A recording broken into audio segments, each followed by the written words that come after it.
Proteins, the proteins are extremely complicated molecules. ठीक है, complicated का मतलब है कि वो बहुत बड़े मॉलिक्यूल्स होते हैं और उनका स्ट्रक्चर इस तरह से होता है कि हमें जो है ना वो हम डिफ्रेंशिएट नहीं कर सकते। ठीक है, अगर उन्हें हम विजिबली देखें तो वो एक बड़ा सा मॉलिक्यूल होता है और उसे हम जो है ना वो एक्सट्रीमली कॉम्प्लिकेटेड मॉलिक्यूल कहते हैं। ठीक है, एंड आर नाइट्रोजीनस कंपाउंड, और नाइट्रोजीनस कंपाउंड का मतलब होता है कि उसमें नाइट्रोजन प्रेजेंट होती है। लाइक हमने कार्बोहाइड्रेट्स का पढ़ा था तो उसके अंदर नाइट्रोजन नहीं होती, फैट्स में भी नाइट्रोजन नहीं होती, लेकिन प्रोटीन में नाइट्रोजन होती है। ठीक है, तो ये 2 पॉइंट्स हो गए डेफिनेशन के कि एक प्रोटीन जो है वो कॉम्प्लिकेटेड मॉलिक्यूल है, दूसरा जो है ना वो नाइट्रोजन कंटेनिंग कंपाउंड्स है। ठीक है, या फिर नाइट्रोजीनस कंपाउंड है। ठीक है, किससे मिलकर बने होते हैं ये? अब made up of variable number of amino acid. ठीक है, तो डिफरेंट अमाइनो एसिड से मिलकर जो है ना वो बने होते हैं।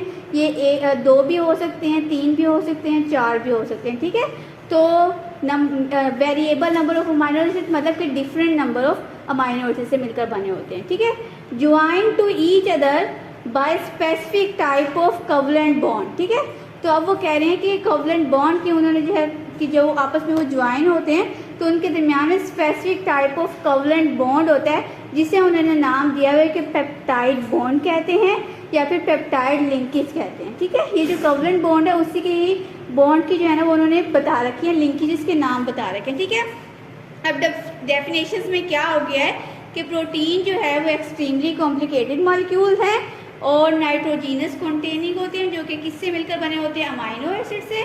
और अमाइनो एसिड आपस में लिंक किस तरह से कर रहे होते हैं? वो पेप्टाइड बॉन्ड के जरिए जो है ना वो लिंक कर रहे होते हैं। ठीक है, तो ये 3-4 पॉइंट है डेफिनेशन के अंदर, और अगर आपसे कोई MCQ आता है तो आप जो है ना वो इजीली इसे सॉल्व कर लेंगे। सही है। दूसरा है डेरिवेशन।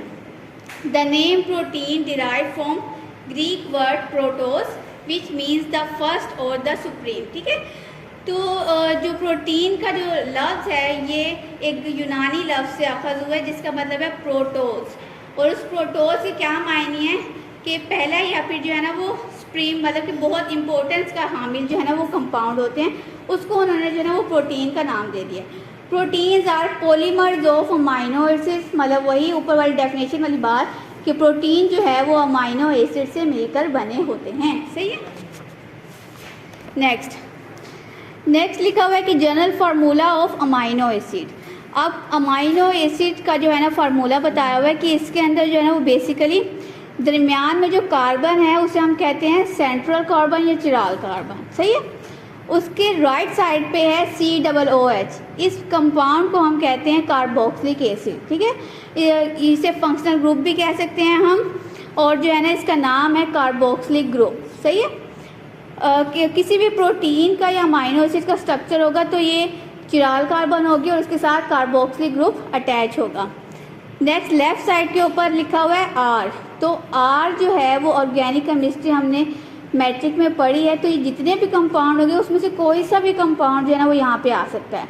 लाइक मीथेन आ सकता है, इथेन आ सकता है। ठीक है, तो कोई सा भी कंपाउंड जो है ना वो R की रिप्लेसमेंट में आ सकता है।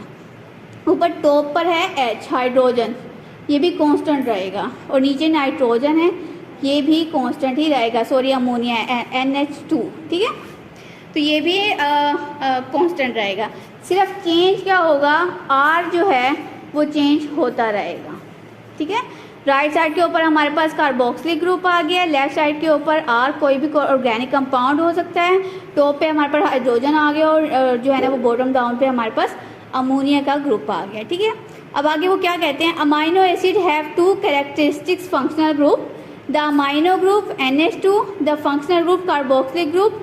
तो यही बात कि एक तरफ जो है ना वो अमाइनो ग्रुप है NH2 वाली बात, और दूसरी तरफ राइट साइड के ऊपर जो है ना वो कार्बोक्सिलिक ग्रुप है COOH बॉन्ड। ठीक है, R represent the side chain which varies from one amino acid to other. ठीक है, तो वो कह रहे हैं कि जो R जो है वो साइड चेन है जो कि एक अमाइनो एसिड से दूसरे अमाइनो एसिड में चेंज होती रहेगी। ठीक है, most amino acid have one amino group and other carboxylic group but some have more than one of these. ठीक है, तो वो कह रहे हैं कि जो जितने भी हमारे मोस्टली जो अमाइनो एसिड है ना उसमें एक ही कार्बोक्सिलिक ग्रुप होता है और एक ही अमाइन ग्रुप होता है, लेकिन कुछ हमारे पास अमाइनो एसिड ऐसे भी हैं कि जिसके अंदर 2 भी हो सकते हैं। ये अमाइन ग्रुप, या फिर 2 ही हो सकते हैं कार्बोक्सिल ग्रुप। आगे क्या कह रहे हैं, there are 20 amino acid which have been found to occur in all protein and for which genetic codons exist. ठीक है, वो कह रहे हैं कि टोटल जो है ना वो 20 टाइप ऑफ अमाइनो एसिड होते हैं और उसमें से जो है ना वो उनके लिए जो है ना जेनेटिक कोडोन्स एग्जिस्ट करते हैं। जेनेटिक कोडोन्स क्या होते हैं कि मतलब कि उनके जीन्स हमारी बॉडी में जो है ना वो प्रेजेंट होते हैं। If R changes the amino acid changes structurally. ठीक है, तो वो कह रहे हैं कि अगर आर मतलब कि साइड चेन चेंज हो जाती है तो पूरा अमाइनो एसिड जो है ना वो हमारा चेंज हो जाता है। ठीक है, अब उन्होंने यहाँ पे एग्जाम्पल दे रखी है।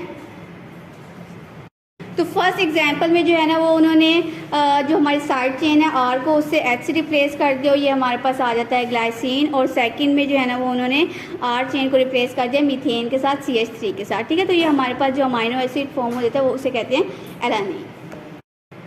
नेक्स्ट है कि amino acids are building blocks of protein. वही के बाद की जो डेफिनेशन में भी हमने पढ़ी कि अमाइनो एसिड प्रोटीन जो है ना वो पॉलीमर्स होते हैं अमाइनो एसिड से, कि अमाइनो एसिड जो है ना वो मिलकर आपस में मिलते हैं और आपस में वो मिलकर जो है ना वो प्रोटीन बनाते हैं। ठीक है, और किस तरह से मिलेंगे, वो पेप्टाइड बॉन्ड के साथ आपस में लिंक करेंगे। फंक्शन ऑफ प्रोटीन के प्रोटीन हमारी बॉडी में जो है वो क्या क्या रोल प्ले कर रही होती है। Protein present in cytoplasm as well as cell membrane of cells without exception. ठीक है, अब वो कह रहे हैं कि प्रोटीन जो है ना वो हमारी जो सेल मेम्ब्रेन है, सेल के जो बाहर वाली आउटर मेम्ब्रेन है, आउटर कवरिंग है, उसमें भी प्रेजेंट होती है।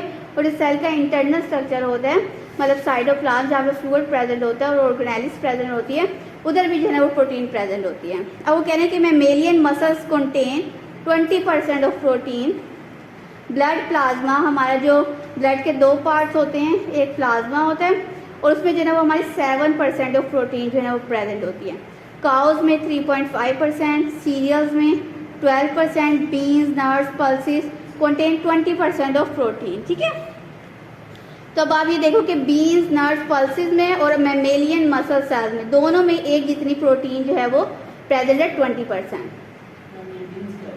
क्या बीन्स क्या होता है, ये जो दालें वगैरह होती हैं, किडनी बीन्स देखें लोबिया शेप के होते हैं, तो उन्हें जो है ना वो बीन्स के पूरे ग्रुप है ये। ठीक है, beside forming structural elements of body and important for food constituent as well. ठीक है, तो वो कह रहे हैं कि हमारी बॉडी के जो है ना वो स्ट्रक्चरल एलिमेंट्स भी बनाते हैं वो, और जो है ना वो हमारी फूड के भी जो है ना वो इम्पोर्टेंट पार्ट्स होते हैं। लाइक हमारे मसल जो है वो प्रोटीन के ही मिलकर बने हुए हैं, और हमारे जो है ना वो इम्पोर्टेंट फूड के पार्ट है, लाइक सीरियल्स हो गई, नट्स हो गई, पल्सेस, ये भी हमने पढ़ा है। ठीक है, they are also present in daily use article such as silk, leather, wool. के ये जो हमारे डेली बेसिस के ऊपर हम सिल्क यूज़ कर रहे होते हैं, लेदर यूज़ कर रहे थे, वूल यूज़ कर रहे थे, तो उसमें भी प्रोटीन प्रेजेंट होती है। A group of substances called enzyme which are bio catalyst of the body.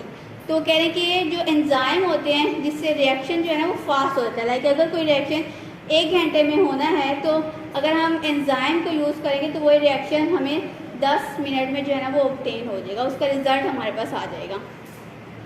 और ये एंजाइम भी जो है वो किसके नेचर में, वो भी प्रोटीन ही नेचर है। एंजाइम्स आर मेनली प्रोटीन ही नेचर, कि ये भी प्रोटीन ही होते हैं नेचर में।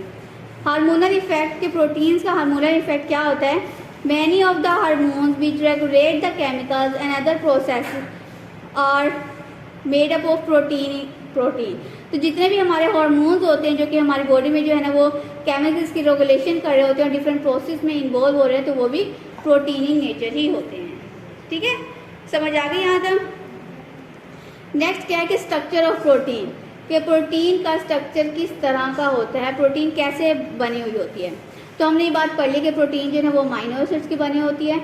अमाइनो एसिड्स का हमने स्ट्रक्चर भी देख लिया है। तो आगे अभी क्या कह रहे हैं, each type of protein contains a specific number of amino acids. Different kinds of protein have different shapes are related to their particular function in life process. ठीक है, अब वो कह रहे हैं कि जो डिफरेंट टाइप ऑफ प्रोटीन होती हैं उसमें different number of amino acid होते हैं। ठीक है, जैसे मैंने पहले भी कहा कि किसी में 3 होंगे, किसी में 4 होंगे, किसी में 5 जो है ना वो अमाइनो एसिड आपस में जुड़े होंगे और वो क्या बना देंगे, प्रोटीन बना देंगे। जितने अमाइनो एसिड्स बढ़ते रहेंगे उतनी कॉम्प्लेक्स जो है ना वो प्रोटीन होती रहेगी। और जो है ना और प्रोटीन्स की जो है ना वो डिफरेंट शेप्स होती हैं। कि कितने अमाइनो एसिड उसके साथ जो है ना वो जुड़े हुए हैं, ठीक है।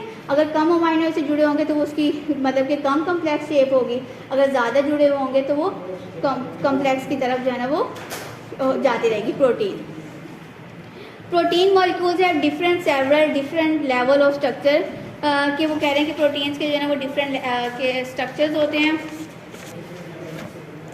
इसमें सबसे पहला स्ट्रक्चर जो है ना वो जो बिल्कुल सिंपल स्ट्रक्चर होगा वो होगा primary structure of protein, second होगा सेकेंडरी स्ट्रक्चर, थर्ड होगा टर्शियरी स्ट्रक्चर, फोर्थ होगा क्वाटरनरी स्ट्रक्चर, ठीक है। तो ये 4 डिफरेंट टाइप्स ऑफ प्रोटीन के स्ट्रक्चर हैं और इसी के ऊपर ही डिपेंड कर रहे होते हैं कि उसमें कितने अमाइनो एसिड जो है ना वो जुड़े हुए हैं। Linear sequence of amino acid, primary structure की बात कर रही हूँ, प्राइमरी स्ट्रक्चर ऑफ प्रोटीन, उसकी पहले डेफिनेशन दे रखी है। Linear sequence of amino acid, amino group is in one side and left hand side, कि अमाइनो ग्रुप जो है ना वो एक साइड के ऊपर होगा और लेफ्ट साइड के ऊपर प्रेजेंट होगा, और जो दूसरा कार्बोक्सिलिक ग्रुप है वो राइट साइड के ऊपर प्रेजेंट होगा, ठीक है। तो ये हमारा प्राइमरी जो है ना वो स्ट्रक्चर की बात करें कि इसके अंदर थोड़ी सी मॉडिफिकेशन आ जाएगी कि जो अमाइनो ग्रुप है वो हमारा जो है वो एक साइड पर लेफ्ट साइड के ऊपर आ जाएगा और जो कार्बोक्सिलिक ग्रुप है वो हमारा राइट साइड के ऊपर आ जाएगा। Next, length is varying according to protein, length of chain depend upon type of protein which is under discussion, ठीक है। तो यहाँ पे ये लेंथ की बात करिए कि लेंथ भी जो है ना वो प्रोटीन टू प्रोटीन वेरी करेगी। वही बात, जितने अमाइनो एसिड्स जुड़ते जाएंगे उतनी जो है ना वो चेन लेंथ बढ़ती रहेगी। But it must be polypeptide long chain, कि वो कह रहे हैं कि पॉली का मतलब होता है कि मैनी और पेप्टाइड का मतलब होता है कि बॉन्ड्स, के मतलब उसमें काफ़ी ज़्यादा जो है ना वो बॉन्ड्स लगे हुए होने चाहिए। No additional hydrogen bonding in primary structure of protein and is present in other structure, ठीक है। तो वो कह रहे हैं कि जो प्रोटीन के स्ट्रक्चर होते हैं उसके अंदर हाइड्रोजन बॉन्डिंग प्रेजेंट नहीं होती प्राइमरी स्ट्रक्चर के अंदर, लेकिन जो दूसरा स्ट्रक्चर है उसके अंदर माइट भी प्रेजेंट हो। Only covalent bond is present in primary structure, कि सिर्फ और सिर्फ जो है ना वो कोवलेंट बॉन्ड जो है वो प्रेजेंट होता है प्रोटीन के स्ट्रक्चर के अंदर। नेक्स्ट एक सेकेंडरी स्ट्रक्चर डेफिनेशन है, the regular arrangement of amino acid that are located near to each other in linear sequence, these arrangements are termed as secondary structure of polypeptide, कि उसमें जो है ना वो अमाइनो एसिड्स की एक रेगुलर अरेंजमेंट होगी और वो जो है ना आपस में जो है ना वो ज्वाइन कर रखे होंगे। जो बेसिकली सेकेंडरी स्ट्रक्चर होता है ना उसका स्ट्रक्चर जो है ना वो हेलिकल होता है, कि लाइक प्रोटीन का जो अमाइनो एसिड होते हैं ना उन्होंने इस तरह का एक ये हेलिकल स्ट्रक्चर बना रखा होता है, और जो है ना दूसरा होता है एक बीटा शीट्स होती हैं वो भी इसी तरह की होती हैं। तो इस तरह का जो है ना वो प्रोटीन ने जो है ना वो आपस में ज्वाइन करके एक इस तरह की जो है ना वो अपीयरेंस दे रखी होती है सेकेंडरी स्ट्रक्चर में। टर्शियरी स्ट्रक्चर में क्या होता है, अब मजीद फर्दर अमाइनो एसिड जो है ना वो ज्वाइन करके उनके साथ। The tertiary structure of protein makes it's over all 3 dimension shape, ठीक है। तो टर्शियरी का मतलब होता है 3 और इसमें जो है ना वो प्रोटीन जो है ना वो 3D शेप जो है ना वो बना रहता है, ठीक है, 3 डायमेंशन में होता है। Complex secondary structure will take on 3 dimensional structure, ठीक है। तो पहले जो है ना वो सेकेंडरी स्ट्रक्चर बना, उसने बीटा शीट्स बना दी और फिर जो है ना फर्दर उसके अंदर अमाइनो एसिड ऐड हो गए तो उसने 3D अपीयरेंस जो है ना वो ले ली। In which there is folding, looping, binding of chain including all its secondary structure, ठीक है। तो वो कह रहे हैं कि जो है ना वो फोल्डिंग भी होगी जैसे और लूपिंग भी होगी, बाइंडिंग भी होगी, तो आपस में उन्होंने कंबाइन कर लिया और एक 3D जो है ना वो शेप हमें दे दी। तो ये होगा tertiary structure. The final shape may be a globe or an irregular shape and it is entirely determined by intermolecular forces and bond polypeptide chain form a complex structure known as protein structure, ठीक है। तो ये जो primary और secondary structure है ना इसमें हम ये कहते हैं कि इसमें क्योंकि नंबर ऑफ अमाइनो एसिड थोड़े कम होते हैं तो हम उसे पॉलीपेप्टाइड डिक्लेयर करते हैं, लेकिन जब टर्शियरी स्ट्रक्चर में बहुत सारे जो है ना वो हमारे साथ अमाइनो एसिड जुड़ जाते हैं तो हम उसे फाइनली यहाँ पे डिक्लेयर करते हैं कि वो जो है ना वो हमारे पास जो पॉलीपेप्टाइड थी अब वो जो है ना वो फाइनली जो है ना वो प्रोटीन में कन्वर्ट हो गई है। होते वो भी प्रोटीन ही है, लेकिन इसमें क्योंकि अमाइनो एसिड्स की क्वांटिटी कम होती है तो फिर हम उसे जो है ना वो पॉलीपेप्टाइड डिक्लेयर करते हैं। आगे उन्होंने एग्जांपल दे रखी है मायोग्लोबिन की। मायोग्लोबिन, मायो का मतलब होता है मसल, ग्लोबिन एक प्रोटीन है, तो मसल्स में जो प्रोटीन प्रेजेंट होती है उसे हम मायोग्लोबिन कह रहे हैं। It has been calculated that if the chain of myoglobin could be extended the length of its molecule would be 20 times its worth, ठीक है। तो इस विड्थ, तो वो कह रहे हैं कि अगर हम कैलकुलेट करें कि मायोग्लोबिन की जो लेंथ होती है तो वो इसकी विड्थ के 20 टाइम्स होती है। लाइक विड्थ का मतलब है चौड़ाई और लेंथ का मतलब है लंबाई, ठीक है। तो उसने फोल्डिंग कर करके जो है ना वो एक जो है ना वो 3 डायमेंशनल जो है ना वो स्ट्रक्चर बना दिया, और उसकी जो मायोग्लोबिन की लेंथ है उसकी विड्थ के जो है ना वो 20 टाइम्स है। नेक्स्ट आ जाता है quaternary structure, association of multiple polypeptides not found in all protein, ठीक है। तो वो कह रहे हैं कि जहाँ पे जो है ना वो मल्टीपल पॉलीपेप्टाइड लाइक के प्राइमरी सेकेंडरी टर्शियरी आपस में कंबाइन हुई, उन्होंने जो है ना वो क्वाटर्नरी स्ट्रक्चर बना दिया, ठीक है। The structure formed by aggregation of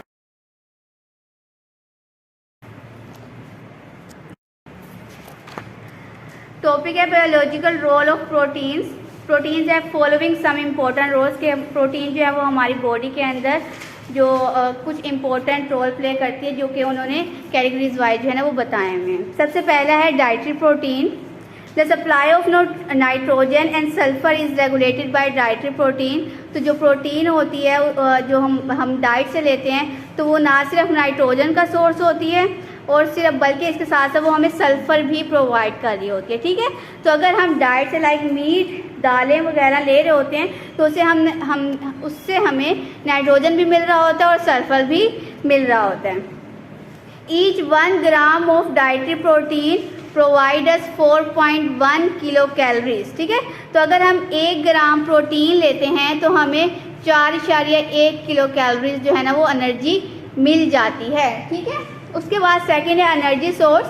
अब एनर्जी सोर्स में भी आप ये वाला ही पॉइंट लिख सकते हैं कि each 1 gram of dietary protein provides 4.1 kilo calories, ठीक है। तो ये एनर्जी सोर्स के ऊपर बात हो गई है। आगे इन्होंने लिखा हुआ क्या है, protein provide energy to body that is broken down into amino acid during digestion. The deamination of these amino acid take place. अब वो कह रहे हैं कि जब हम प्रोटीन का इंटेक करते हैं तो वो क्या करते हैं कि प्रोटीन मैक्रोमॉलिक्यूल्स है। हमारी डेफिनेशन में भी यही था कि प्रोटीन जो है कम्प्लेक्स माइक्रोमॉलिक्यूल है जो कि किससे मिलकर बने होते हैं, अमाइनो एसिड से। तो जब हम उसे फूड से लेते हैं तो वो होते तो प्रोटीन है, और जब वो ब्रेक डाउन होंगे तो वो किस में हो जाएंगे, अमाइनो एसिड में कन्वर्ट हो जाएंगे, ठीक है। और इस प्रोसेस के अंदर क्या होगा, ammonia is release and different components are form, ठीक है। तो इस प्रोसेस के अंदर अमोनिया जो है वो पैदा होगी और फिर जो है ना वो इसके अलावा उसके साथ साथ डिफरेंट कंपाउंड्स भी बन जाएंगे। The compounds inter into the respiratory pathway, glycolysis, Krebs cycle at different points. अब वो कह रहे हैं कि जो ग्लाइकोलाइसिस क्रेब्स साइकिल होती है तो इससे जो है वो एनर्जी जनरेट होती है, ठीक है। तो जब प्रोटीन कन्वर्ट हुई अमाइनो एसिड में और उसके बाद वो जो अमाइनो एसिड जो है वो डिफरेंट ग्लाइकोलाइसिस और क्रेब्स साइकिल में जो है ना वो इंटर हो गए और उससे हमें जो है वो एनर्जी बन गई, ठीक है। तो 1 ग्राम प्रोटीन लेंगे तो उससे हमें 4.1 किलो कैलोरीज एनर्जी मिल गई, ठीक है। थर्ड हमारा क्या है, स्ट्रक्चरल कंपोनेंट। प्रोटीन है structural material. Protein are the structural material for the plants and animals, कि वो जो है वो प्लांट्स में पाई जाती है और एनिमल्स में भी पाई जाती है। स्ट्रक्चरल कंपोनेंट होता है लाइक किस तरह से कि बीन्स, पल्सेस, लेग्यूम्स, इसमें प्रोटीन पाई जाती है और एनिमल्स में मीट, एग वगैरह में प्रोटीन पाई जाती है, ठीक है। Protein form the major part of dry weight of plant and animal. Protein are the major part of the all the membrane system of cell, ठीक है। एक तो यही बात अगेन रिपीट करें कि प्रोटीन जो है वो प्लांट एंड एनिमल्स का पार्ट होती है स्ट्रक्चर, और सेकंड ये कि जितने भी हमारे बॉडी के अंदर सेल्स हैं उसकी जो सेल मेम्ब्रेन है वहाँ पे भी प्रेजेंट होती है, ठीक है। Protein takes an essential part in the formation of protoplasm which is essence of all forms of life. और थर्ड कह रहे हैं कि जो सेल्स का जो प्रोटोप्लाज्म होता है जहाँ पे डिफरेंट एक्टिविटीज इन्वॉल्व होती हैं तो उसके बनाने में भी जो है ना वो प्रोटीन का रोल होता है, ठीक है। उसके बाद फोर्थ है हमारा defence system, defence of body. Protein are use against diseases in higher animals, ठीक है। तो अगर वो कह रहे हैं कि जो हायर एनिमल्स होते हैं तो फिर उनमें जो है ना वो प्रोटीन जो है वो डिफरेंट डिजीजेस के अगेंस्ट जो है ना वो यूज़ होती हैं। Antibodies and interferons are protein in nature, in their they defend the body from attack of bacteria and viruses. तो एंटीबॉडीज एंड इंटरफेरॉन वो कंपाउंड होते हैं जो कि हमारे डिफेंस में रोल प्ले करते हैं, ठीक है। तो ये वाली जो एंटीबॉडीज और इंटरफेरॉन हमें प्रोटीन से ऑब्टेन होती है, ये हमें जो है वो बैक्टीरिया और वायरसेस के अटैक से प्रिवेंट करती हैं, ठीक है। Protein is an integral part of all viruses which are very important from a pathogenical point of view, ठीक है। तो वो कह रहे हैं कि जो तमाम वायरसेस होते हैं उनका जो जेनेटिक मटेरियल होता है उसमें भी जो है वो प्रोटीन जो है वो इंटीग्रल रोल प्ले कर रही होती हैं। ठीक है, तो अगर हम उसको प्रिवेंट करें, प्रोटीन की डीनेचुरेशन कर दें, तो हम बीमारी से बच जाएंगे। Next point is blood clotting.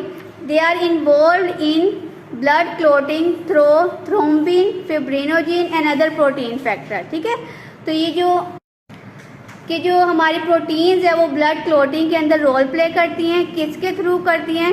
Thrombin, fibrinogen और प्रोटीन फैक्टर्स। ठीक है, जो मैंने आपको बताया था कि जो है जब ब्लड क्लॉट होता है तो उसके ऊपर एक क्रोन सा आ जाता है, तो फिर वो क्या है, वो फिब्रिनोजिन होता है। ठीक है, the protein present in blood plasma act as colloidal particles and exert an osmotic pressure of 25 to 30 millimetre of mercury. ठीक है, तो जो हमारी प्रोटीन प्लाज्मा के अंदर प्रेजेंट होती है, लाइक ब्लड के अंदर प्रेजेंट होती है, वो किस तरह से एक्ट कर रही होती है? कोलाइडल पार्टिकल के तौर पर एक्ट करती है। वो एक प्रेशर एक्सर्ट करती है जिसका प्रेशर है 25 से 30 mmHg। थर्ड है the role of protein in the plasma membrane where they act as transporting और कैरियर मॉलिक्यूल और receptor.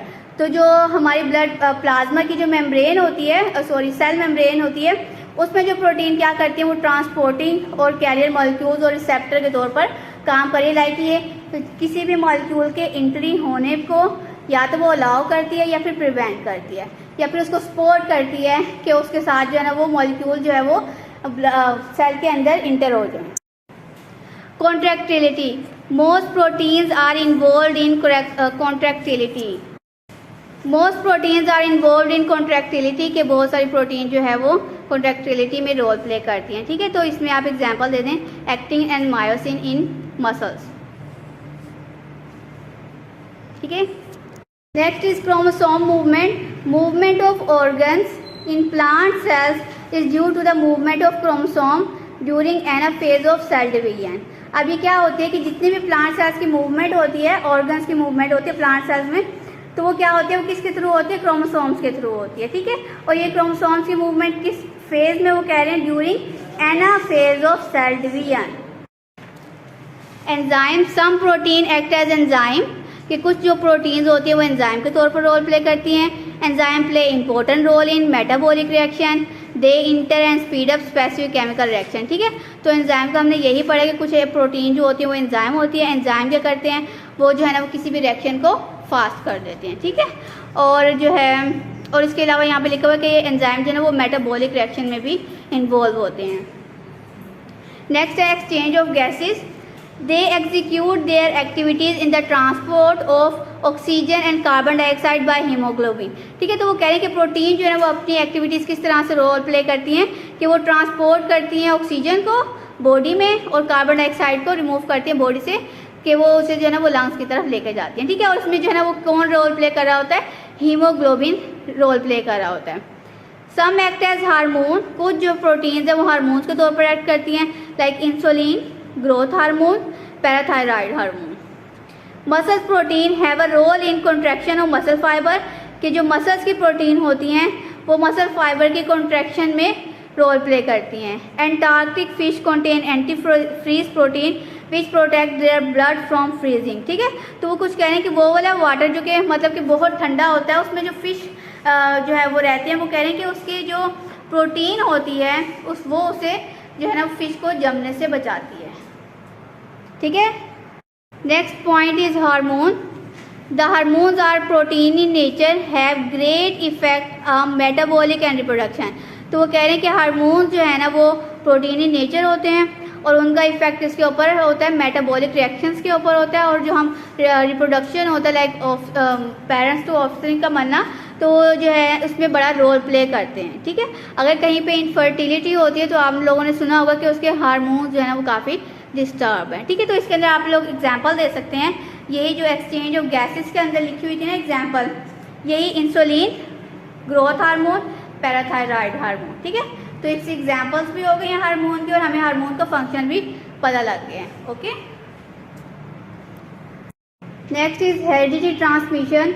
They perform heredity transmission by nucleoproteins of the cell nuclear. ठीक है, तो जो हमारी heredity transfer like parents to जो है ना ऑफस्प्रिंग जो है वो ट्रांसमिशन होती है हेरिडिटी की, वो किस तरह से करते हैं? न्यूक्लियोप्रोटीन के जरिए जो है ना वो ट्रांसफ़र होता है। Next is homeostatic control. The function is the homeostatic control of volume of circulating blood and that of the interstitial fluid through plasma protein. वो कह रहे हैं कि हमारी बॉडी के अंदर जो प्लाज्मा लाइक ब्लड के अंदर जो ट्रांसफ़र होता है ना होम्योस्टैटिक कंट्रोल का, कि किसने जो है ना वो उसका कितना वॉल्यूम होना चाहिए, उसके अंदर किस किस कंपोनेंट ने जो वो ट्रैवल करना है, और जो है उसको कौन कंट्रोल करता है, वो प्लाज्मा प्रोटीन जो है ना वो कंट्रोल करती हैं। ठीक है, और जो है next is plasma protein take part in blood coagulation, transport of substances such as hormone, drugs, metal like iron copper. ठीक है, और अब प्लाज्मा प्रोटीन क्या करती हैं, वो ब्लड कोआगुलेशन करती हैं। ठीक है, तो ब्लड को वो जमा देती हैं और सब्सटेंस को ट्रांसपोर्ट करती हैं। किसको, कौन कौन से, हार्मोन्स को, ड्रग्स को, मेटल को, और मेटल में स्पेसिफिक लिखा हुआ है iron and copper. Next is reserve food. Most part of fruits and vegetable is compose of protein. वो कहने कि जो जितने भी फल और सब्जियां होते हैं उसका जो मेजर पार्ट होता है वो प्रोटीन्स के ऊपर जो है ना वो कंपोनेंट पे डिपेंड करा होता है। 10 proteins are act as a storage component. ठीक है, तो वो कह रहे हैं कि जो है ना उसके अंदर प्रोटीन जो है वो स्टोरेज कंपोनेंट के तौर पर जो है ना वो रोल प्ले कर रही होती है। आप इस तरह से करें कि जो फ्रूट्स एंड वेजिटेबल्स है ना इसको काट दें और यहाँ पर कर दें मीट। फ्रूट्स एंड वेजिटेबल्स को कट करके यहाँ पे मीट लिख दें, meat, pulses, legume. Fruits and vegetables को आपने कट करना है, यहाँ पे लिखना है meat, MEAT meat, pulses,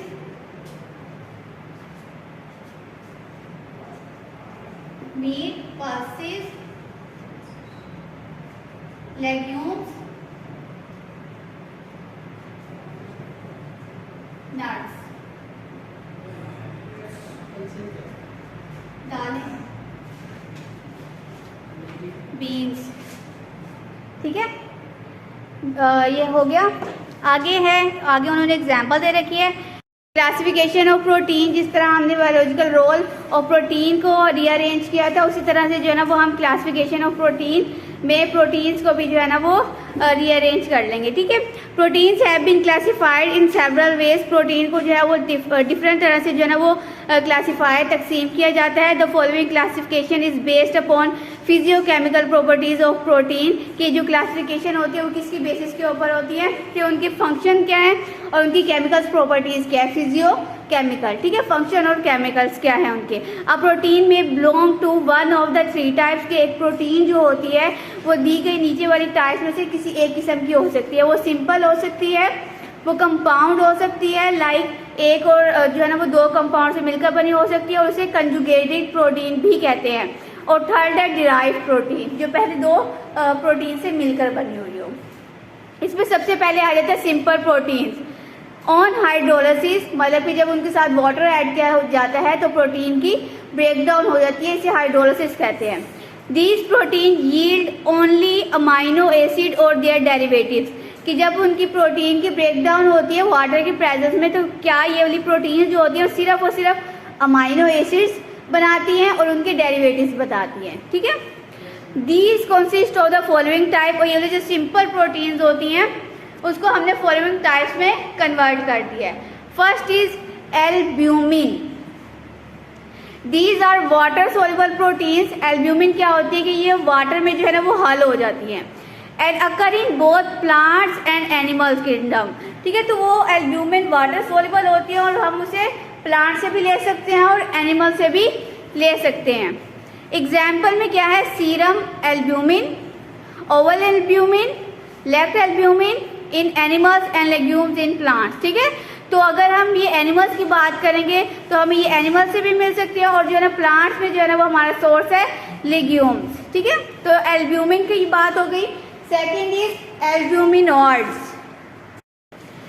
एल्ब्यूमिनॉइड्स these are called scleroproteins. ठीक है, सिक्लेरोप्रोटीन्स क्या होते हैं, सिक्लेरो का मतलब है हार्ड, तो हार्ड किस्म की एक प्रोटीन होती है जिसे हम कहते हैं albuminoids. And occur only in animals, they do not occur in plants. अब एल्ब्यूमिन का हमने क्या पढ़ा था कि वो प्लांट्स में भी होती है और एनिमल्स में भी होती है, लेकिन एल्ब्यूमिनॉइड्स जो होती हैं वो सिर्फ और सिर्फ एनिमल्स में पाई जाती हैं। अब इसकी एग्जाम्पल कौन कौन सी हैं, कोलेजन, इलास्टिन एंड केराटिन। ठीक है, तो उसकी एग्जाम्पल भी हमने डिस्कस करी थी कि वहाँ पे एल्ब्यूमिन की एग्जाम्पल है serum albumin, ovalbumin, lactalbumin, और एल्ब्यूमिनॉइड्स की एग्जाम्पल है कोलेजन, इलास्टिन एंड केराटिन। ठीक है, ये फर्स्ट पार्ट जो है ना वो कंप्लीट हो गया है। ठीक है, सेकेंड इज हमारा आ जाता है ग्लोबिन्स।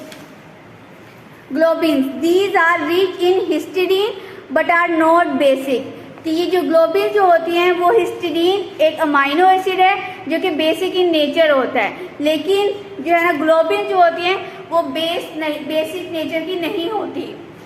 दे united with haem to form haemoglobin. अब ग्लोबिन जो होती हैं वो हीमोग्लोबिन के साथ कंबाइन कर लेती है, हीम के साथ आयरन के साथ कंबाइन कर लेती हैं और हीमोग्लोबिन बना देती हैं। Haemoglobin of different species differ only with respect to globin, but the heme part is the same in all cases. अब वो कह रहे हैं कि अगर हीमोग्लोबिन हम डिफरेंट स्पीशीज से गेट कर रहे हैं ना तो उसके अंदर चेंज क्या होगा, ग्लोबिन की क्वांटिटी में चेंज आएगा, लेकिन वो जो आयरन है वो आयरन कंटेंट सेम रहेगा। ठीक है, next is globulins. These are insoluble in water but soluble in dilute salt solution and are heat coagulable to a variable extent। ठीक है, तो ये वाली क्या ग्लोब्यूलिन्स क्या होती है कि वो वाटर में सोल्यूबल नहीं होती, मतलब कि जब उसे वाटर में डाला जाता है तो वो डिजोल्व नहीं होती, लेकिन ये किस में हो जाती है, साल्ट सॉल्यूशन में। और वो कौन सा साल्ट सॉल्यूशन है, डाइल्यूट, जिसमें नमक की जो है ना वो कम मिकदार पाई जाती है। और ये जब उसे हीट किया जाता है तो फिर वो कोएगुलेट कर जाती है, लाइक जिस तरह से अंडे को जो है ना वो जब मतलब हीट प्रोवाइड की जाती है तो फिर वो एक कोएगुलेशन हो जाती है वहाँ पे। तो इसी तरह से जो है ना वो ग्लोब्यूलिन्स भी जो है ना वो कोएगुलेट हो जाता है। They are found in animals, और ये जो ग्लोब्यूलिन्स हैं ये सिर्फ जो है ना वो एनिमल्स में पाई जाती है। अब उन्होंने सोर्सेज बता रखे हैं, lactoglobulins, myosin in muscles, ovoglobulins, serum globulins and also in plants legumins. ठीक है, तो ल्यूग्यूमिन्स किसके अंदर होगा, वो लेग्यूम्स के अंदर प्रेजेंट होगा। तो ग्लोब्यूलिन्स जो है वो भी एनिमल्स में भी पाई जाती है और प्लांट में भी पाई जाती है। Next is histones. These are very strongly basic protein as they are rich in arginine. ठीक है, अब यहाँ पे ये देखो कि हिस्टोन्स है ना तो फिर ये आर्जिनिन से मिलकर बना है। आर्जिनिन क्या है, वो बेसिक अमाइनो एसिड है। इसके अंदर हिस्टोन के अंदर जो है ना वो काफ़ी ज़्यादा आर्जिनिन की मिकदार पाई जाती है कि वो जो प्रोटीन जो इसके मिलने से बनती है वो भी बेसिक इन नेचर होती है। इन कम्बिनेशन विद डीऑक्सीराइबोन्यूक्लिक एसिड, जिसको हम शॉर्ट फॉर्म में डीएनए कहते हैं, दे फॉर्म न्यूक्लियोप्रोटीन्स, जिसको हम न्यूक्लियोहिस्टोन्स भी कह सकते हैं। अगर यही हिस्टोन जो है ना वो डीएनए से कंबाइन कर लेती हैं तो न्यूक्लियोप्रोटीन्स बना देती हैं। The association of DNA and histones give rise to complex called nucleosome। अब वो कह रहे हैं जो लिंकेज है ना डीएनए और हिस्टोन्स के दरमियान, इस लिंकेज को जो है ना वो हम कह रहे हैं न्यूक्लियोसोम्स। ठीक है, तो हिस्टोन्स जो होती हैं वो आर्जिनिन रिच होती हैं, बेसिक प्रोटीन्स होती हैं, डीएनए के साथ जब कंबाइन कर लेंगी तो न्यूक्लियोहिस्टोन्स बना देंगी, और उनके जो डीएनए और हिस्टोन्स का जो एसोसिएशन है उसको हम न्यूक्लियोसोम्स कहेंगे। Next is prolamines. These are soluble in 70 to 80% ethanol but are insoluble in water and absolute alcohol। अब वो कह रहे हैं कि इथेनॉल जो कि एक अल्कोहल ही है लेकिन उसकी कंसंट्रेशन यहाँ पे दे रखी है 70 to 80%। ठीक है, 100% प्योर इथेनॉल नहीं बल्कि 70 to 80% इथेनॉल, और ये वाटर में इंसोल्युबल होते हैं और अल्कोहल में भी इंसोल्युबल होते हैं। ठीक है, मतलब कि डिजोल्व नहीं होती। Examples are gliadin of wheat and zein of maize. ठीक है, तो वो कह रहे हैं कि वीट में जो एक प्रोटीन होती है ग्लाइडिन, जिसकी वजह से जो है ना वो आटे में एक लचक पैदा हो रही होती है वो, और जो मेज में जो है ना वो एक जीन नाम की प्रोटीन होती है उसको हम कह रहे हैं कि वो है prolamine. These are rich in amino acid proline but deficient in lysine.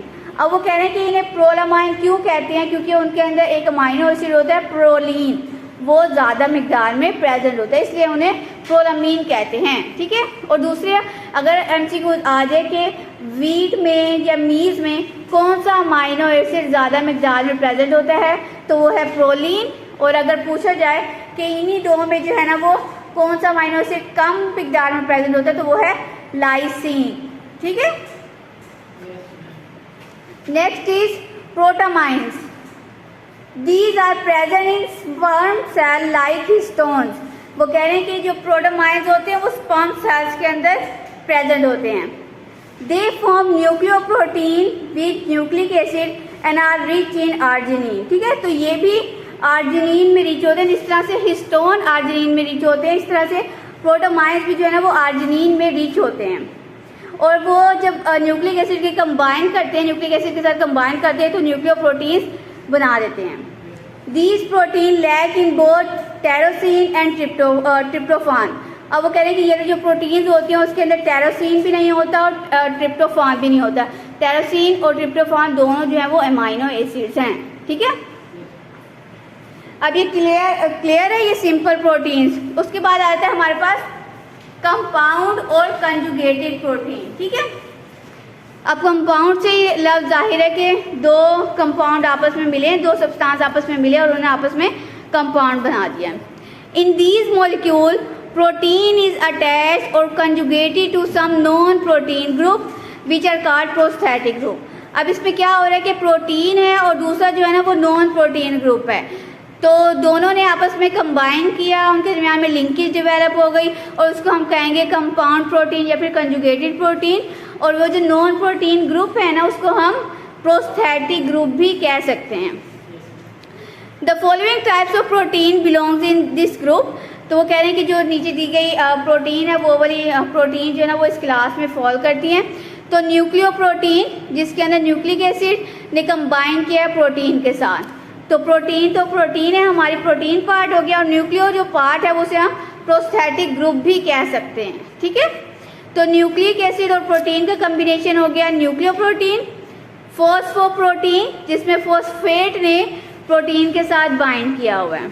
Lipoprotein जिसके अंदर लिपिड्स ने प्रोटीन के साथ कंबाइन किया हुआ है। कार्बोहाइड्रेट्स कंटेनिंग प्रोटीन जिसके अंदर कार्बोहाइड्रेट ने प्रोटीन के साथ बाइंड किया हुआ है। क्रोमोप्रोटीन जिसमें क्रोमियम ने प्रोटीन के साथ बाइंड किया हुआ है। एंड मेटेलोप्रोटीन जिसके अंदर डिफरेंट मेटल्स ने प्रोटीन के साथ जो है ना वो कंबाइन किया हुआ था। तो ये सारी जो एग्जांपल्स हैं वो कंजुगेटेड प्रोटीन्स की एग्जांपल्स हैं। Next is derived protein.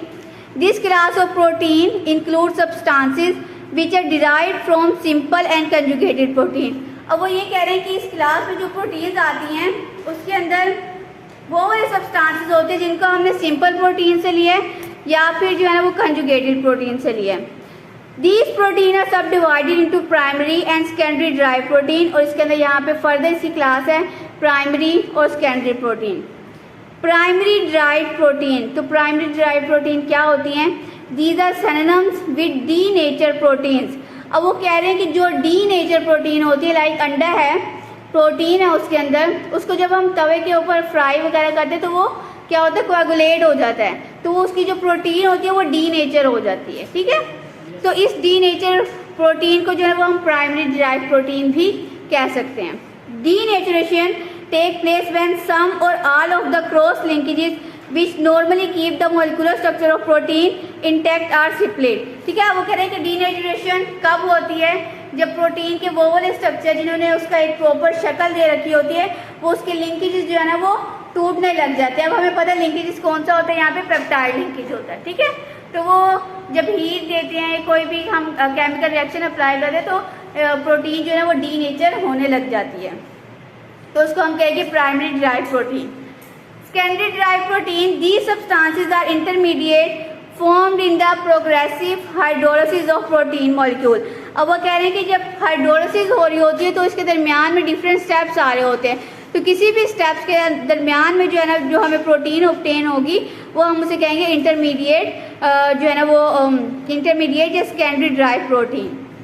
The different there are different amino acid. Introduction. Amino acids are the building blocks of protein. कि अमाइनो एसिड जब आपस में जो मिलते हैं तो वो प्रोटीन को बना देते हैं। ठीक है, इसलिए हम उसे कहते हैं कि वो प्रोटीन्स के बिल्डिंग ब्लॉक्स हैं। Amino acids are the monomer of a biopolymer which is called as protein. वही रिपीट बात की हुई है कि अमाइनो एसिड जो हैं वो प्रोटीन के बायोपॉलीमर हैं, ठीक है, कि वो प्रोटीन आपस में मिलते हैं और प्रोटीन बना देते हैं। They form protein biochemical bond, के वो प्रोटीन को जो बनाते हैं तो उनके दरमियान में एक बॉन्ड प्रेजेंट होता है कॉल्ड पेप्टाइड बॉन्ड और पेप्टाइड लिंकेज, जिसको हम पेप्टाइड बॉन्ड या पेप्टाइड लिंकेज कहते हैं, ठीक है। अमाइनो एसिड आपस में जुड़ेंगे और उनके दरमियान में एक बॉन्ड बन जाता है जिसको हम पेप्टाइड बॉन्ड या पेप्टाइड लिंकेज कहते हैं। Various number of amino acid join to one another with peptide bond to form protein. तो different number of amino acid ऐसे होते हैं जो आपस में जुड़ते हैं पेप्टाइड बॉन्ड के जरिए, तो ताकि जो है वो प्रोटीन बन सके। There are 20 different kinds of amino acid but with different combination they form different kinds of protein. अब वो कह रहे हैं कि बेसिकली जो होते हैं वो 20 ही किस्म के अमाइनो एसिड होते हैं, लेकिन जब वो आपस में जुड़ रहे होते हैं तो उनकी अरेंजमेंट इस तरह से होती है कि हमारे पास मुख्तलिफ किस्म की जो है ना वो प्रोटीन आ रही होती है। लाइक किसी ने कोई 2 अमाइनो एसिड आपस में जुड़े तो उन्होंने एक किस्म की प्रोटीन बना दी, किसी में 3 अमाइनो एसिड जुड़ गए, किसी में 4 जुड़ गए, किसी में 5 जुड़ गए, ठीक है। तो डिफरेंट नंबर होते हैं और डिफरेंट जो है ना वो, तो किसी में जो है ना वो एक तरह के अमाइनो एसिड आपस में जुड़े होते हैं, किसी में मुख्तलिफ तरह के अमाइनो एसिड आपस में जुड़कर जो है वो प्रोटीन बना रहे होते हैं। नेक्स्ट जो है वो प्रोटीन का स्ट्रक्चर है, सॉरी अमाइनो एसिड का स्ट्रक्चर है। Amino acid has very simple structure, कि उनका एक सिंपल सा स्ट्रक्चर होता है। It contains a central alpha carbon, तो जो हमारे पास सेंटर में कार्बन शो हो रही है उसे हम कहते हैं अल्फा कार्बन, जिसके साथ 4 डिफरेंट ग्रुप जो हैं वो जुड़े हुए हैं, उसे हम कहते हैं कि alpha carbon. The carbon attach with the functional group is called the alpha carbon, ठीक है। तो वो वाली कार्बन जो कि फंक्शनल ग्रुप के साथ अटैच हुई हुई होती है उसे हम अल्फा कार्बन कह रहे होते हैं। ये जो अमाइनो एसिड का स्ट्रक्चर है ये हमने पहले ही डिस्कस किया हुआ है प्रोटीन के स्ट्रक्चर्स के अंदर, कि जिसके अंदर जो है वो कार्बोक्सिलिक एसिड ग्रुप होता है, कि एक साइड के ऊपर हमारे पास कार्बोक्सिलिक एसिड ग्रुप होता है, दूसरी तरफ हमारे पास अमाइन ग्रुप होता है, एक ऑर्गेनिक चेन आर होती है जिसके साथ कोई सा भी जो है ना वो ऑर्गेनिक कंपाउंड जो है वो बाउंड कर सकता है, और जो 4 साइड के ऊपर उसके ऊपर हमारे पास हाइड्रोजन अटैच होता है। There are present an acidic group on one side and amine group on the other side of the alpha carbon, के अल्फा कार्बन के एक तरफ अमाइन ग्रुप होगा, एक तरफ कार्बोक्सिलिक ग्रुप होगा। Hydrogen is present on alpha carbon with R group, एक तरफ H ग्रुप होता है, एक तरफ R ग्रुप होता है। द R ग्रुप में vary to produce different types of amino acid, के जो R ग्रुप होता है वो चेंजेस होते रहता है, उसकी वजह से जो है वो हमारे पास डिफरेंट अमाइनो एसिड जो है ना वो प्रोड्यूस हो रहे होते हैं। It means the kinds of all amino acid depend upon the nature of R group. अब वो कह रहे हैं कि जितने भी अमाइनो एसिड की किस्में होती हैं वो टोटली डिपेंड हो रही होती है कि हमारे पास किस किस्म के जो है ना वो अमाइनो एसिड जुड़ रहे हैं, और जो है ना किस किस्म के हमारे पास जो है ना वो R ग्रुप प्रेजेंट है। So comprehensively we can say that all the amino acid, वो कह रहे हैं कि मतलब कि सिंपलेस्ट जो फॉर्म है हमें पता है वो ग्लाइसिन है, जिसके अंदर R जो रिप्लेस हो जाता है H के साथ। तो वो कह रहे हैं कि डिफरेंट फॉर्मुलेशन जो है ना वो हमारे पास फॉर्म होती है सब ग्लाइसिन के, ग्लाइसिन के साथ सिर्फ H ही जो है ना वो जुड़ते हैं। Contain following units with alpha carbon, R group होता है, कार्बोक्सिलिक ग्रुप होता है, अमाइनो ग्रुप होता है और हाइड्रोजन ग्रुप होता है, ठीक है। ये वही अमाइनो एसिड का जो स्ट्रक्चर है उसी को उन्होंने सेपरेट करके मेंशन कर दिया। Next is amino acid occurring in protein molecules. उसके अंदर 2 तरह के अमाइनो एसिड जो है वो प्रेजेंट होते हैं, standard amino acid and non standard amino acid. तो फर्स्ट ऑफ ऑल हम डिस्कस कर लेते हैं standard amino acid. Although more than 300 naturally occurring amino acid are known, अब वो कह रहे हैं कि ऑलमोस्ट इस तरह से है कि 300 जो है ना वो अमाइनो एसिड नोन है जिसको हम डिस्कवर कर चुके हैं, but only 20 amino acid take part in the formation of all types of protein. 300 को हम जानते हैं जिसमें से सिर्फ 20 जो अमाइनो एसिड है वो प्रोटीन बनाते हैं। Plant as well as animal in origin, वो प्लांट से भी हो सकते हैं, वो एनिमल से भी आ सकते हैं हमारे पास। These 20 amino acid are called primary, standard, normal amino acid, ठीक है। अब इन्होंने स्टैंडर्ड अमाइनो एसिड की जो है ना वो 3 उन्हें फर्दर नाम दे दिए कि उसे प्राइमरी अमाइनो एसिड भी कहेंगे, नॉर्मल अमाइनो एसिड भी कहेंगे, स्टैंडर्ड अमाइनो एसिड भी कहेंगे, ठीक है। तो 300 हमें पता है अमाइनो एसिड, लेकिन सिर्फ उनमें से 20 जो है वो प्रोटीन बनाते हैं जिनको हम स्टैंडर्ड, प्राइमरी या नॉर्मल अमाइनो एसिड्स कहते हैं। उसमें उन्होंने एग्जांपल दे रखी है हमारे पास ग्लाइसिन की और एलानिन की, ठीक है। ये स्ट्रक्चर हमने पहले भी डिस्कस किया है कि ग्लाइसिन में R ग्रुप रिप्लेस हो जाता है हाइड्रोजन के साथ, एलानिन में जो है ना वो R ग्रुप रिप्लेस हो जाता है मीथेन के साथ, CH3 के साथ। उसके बाद है classification of standard amino acid के amino acid, classification of standard amino acid, कि हम स्टैंडर्ड अमाइनो एसिड को किस तरह से क्लासीफाई करते हैं। This is based upon the type of side chain, क्यों कह रहे हैं कि जो हमारे पास साइड चेन जुड़ रही है, लाइक R ग्रुप में जो भी हमारे पास ग्रुप अटैच हो रहा है तो उसकी बेस के ऊपर हम अमाइनो एसिड को जो है ना वो क्लासीफाई करते हैं।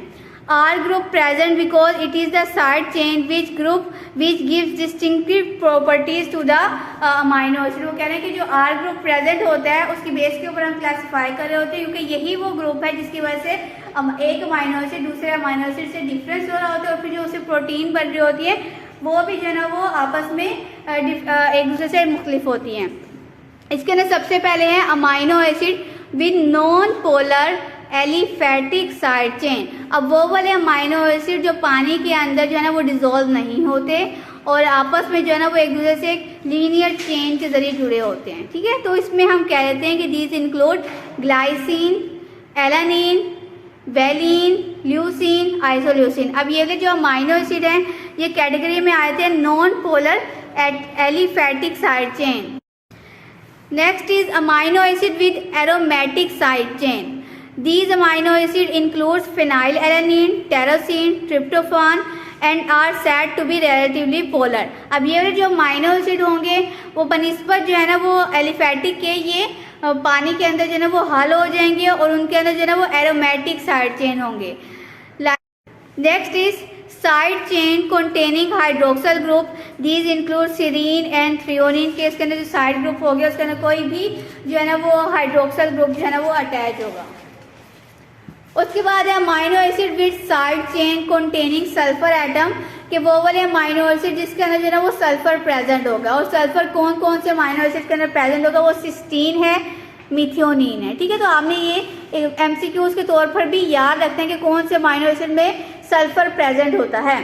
Amino acid with acidic side chain, कि जिसके अंदर जो है ना वो कार्बोक्सिलिक ग्रुप जो है ना वो ज़्यादा प्रेजेंट होंगे, ठीक है।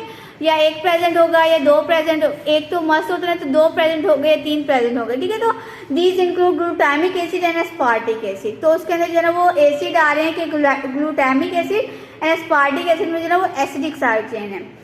Amino acid with basic side chain, तो इसके अंदर आते हैं कि लाइसिन है, आर्जिनिन है, हिस्टिडीन है। और amino acid the only example of this type is proline. अब इसे यहाँ पे जो अमाइनो एसिड लिखा हुआ है इसे कह लें यूनिक अमाइनो एसिड, कि जिसके अंदर जो है ना वो हम इस कैटेगरी के अंदर डाल देंगे प्रोलीन को, ठीक है। तो यूनिक अमाइनो एसिड इस तरह का कोई और अमाइनो एसिड नहीं है, ठीक है। उसके बाद हमने ये सारी जो कैटेगरीज थी वो थी स्टैंडर्ड अमाइनो एसिड की, जिससे मिलकर जो है ना वो प्रोटीन हमारी बनती हैं।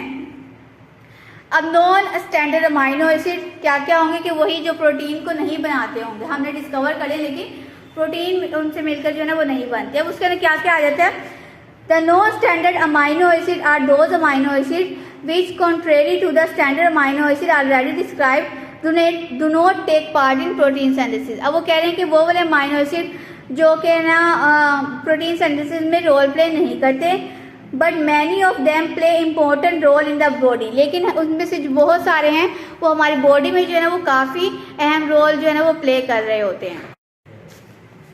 There are several hundreds of such amino acids, a few of which having important physiological functions are given below।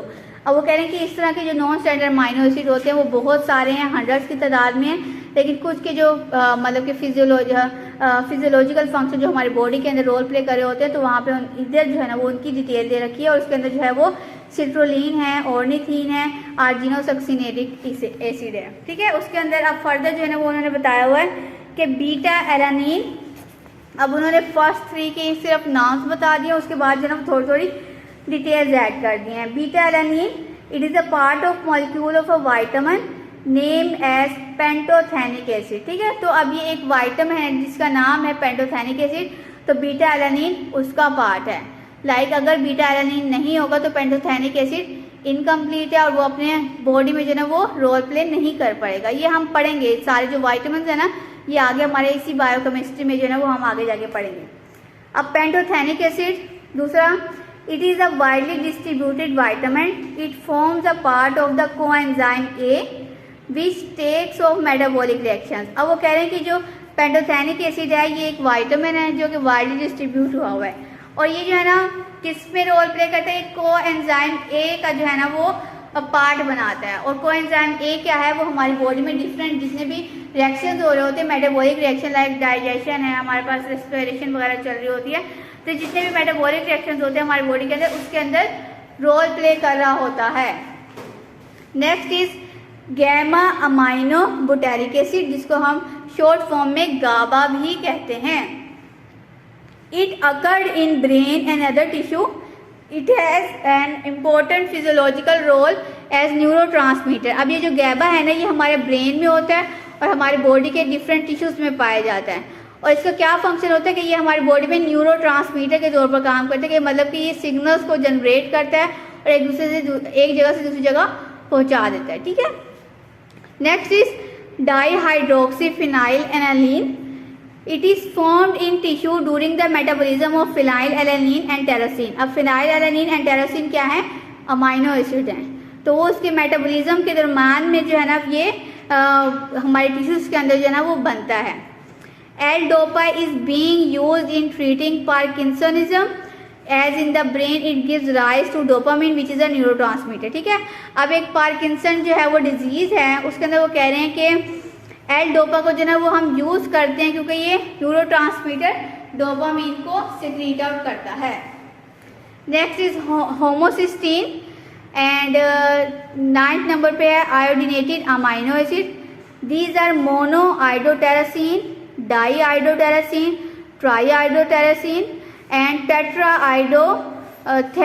ठीक है। तो वो कह रहे हैं कि ये जो नाम है आइडोथेरोसिन, ठीक है, तो अगर मोनो लगा हुआ है इसके साथ तो इसके अंदर एक आयोडीन का ग्रुप अटैच है, अगर डाई लगा हुआ है तो 2 आयोडीन के ग्रुप अटैच है, अगर ट्राई लगा हुआ है तो 3 आयोडीन के ग्रुप अटैच है और अगर टेट्रा लगा हुआ है तो 4 आयोडीन के ग्रुप अटैच है। The last 2 are thyroid hormone. अब वो कह रहे हैं कि जो ट्राई आइडोथेरोनिन है और टेट्रा आइडोथेरोनिन है ये जो है वो हमारे थायराइड के हार्मोन्स हैं। ठीक है, जो कि हमारे ओवरऑल जो है ना वो हमारे फंक्शनिंग को कंट्रोल कर रहे होते हैं, हमारे डाइजेशन को ओवरऑल मेटाबॉलिज्म में ही रोल प्ले कर रहे होते हैं।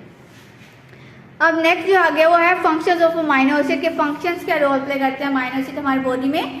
Amino acids are building blocks of protein. यही बात जो हम शुरू से पढ़ते आ रहे हैं कि अमाइनो एसिड जो है ना वो आपस में ज्वाइन होते हैं पेप्टाइड बॉन्ड के जरिए और वो बना देते हैं protein. So all the function which protein performs are the functions of amino acid. अब वो कह रहे हैं कि प्रोटीन जितने भी फंक्शन रोल प्ले करती है जो कि हमने 13 पढ़े थे वो सारे के सारे ही अमाइनो एसिड्स के फंक्शन हैं। Protein are present in the cytoplasm as well as in the cell membrane of the cell without exception. ठीक है, अब वो कह रहे हैं कि प्रोटीन जो है वो हमारे साइटोप्लाज्म में भी प्रेजेंट होती है और हमारे सेल्स के सेल मेम्ब्रेन में भी प्रेजेंट होती है। Beans, pulses, nuts contain 20% protein के उसके अंदर दालों में जो है ना लोबिया वगैरह में 20% जो है ना वो प्रोटीन पाई जाती है। Besides forming structural elements of body and important food constituent as well. अब वो कह रहे हैं कि जो हमारी प्रोटीन जो है वो बॉडी के स्ट्रक्चरल एलिमेंट्स बनाएगी और दूसरा जो है ना ये फूड का भी पार्ट होती है। लाइक हमने इसका फंक्शन पढ़ा कि फूड रिजर्व्स के तौर पर काम करती है। They are also present in daily use article such as silk, leather, wool के जो हम डेली बेसिस के ऊपर चीज़ें यूज़ कर रहे होते हैं, सिल्क हो गई, लेदर हो गई या वूल होगी, तो ये उसमें भी जो है ना वो रोल प्ले कर रहा होता है। A group of substances called enzyme which are biocatalysts of the body. Enzymes are mainly protein in nature. अब वो कह रहे हैं कि वो वाले ग्रुप ऑफ एंजाइम क्या कि जो रिएक्शंस को कैटालाइज करेंगे, रिएक्शंस को तेज करेंगे, तो वो भी क्या होते हैं एंजाइम प्रोटीन इन नेचर होते हैं। Hormonal effect, many of the hormone which regulate the chemical and other process और the body are also protein in nature. तो वो कह रहे हैं कि हार्मोन्स भी जो है ना वो प्रोटीन इन नेचर होते हैं कि वो जितने भी केमिकल्स को प्रोड्यूस कर रहे होते हैं और जो है ना वो डिफरेंट बॉडी में हमारे प्रोसेस को जो है ना वो फंक्शनिंग उनकी इम्पोर्टेंट रोल प्ले करे, तो वो भी प्रोटीन इन नेचर होते हैं। They play role as hormone biosynthesis के हार्मोन की प्रोडक्शन कर रहे हैं।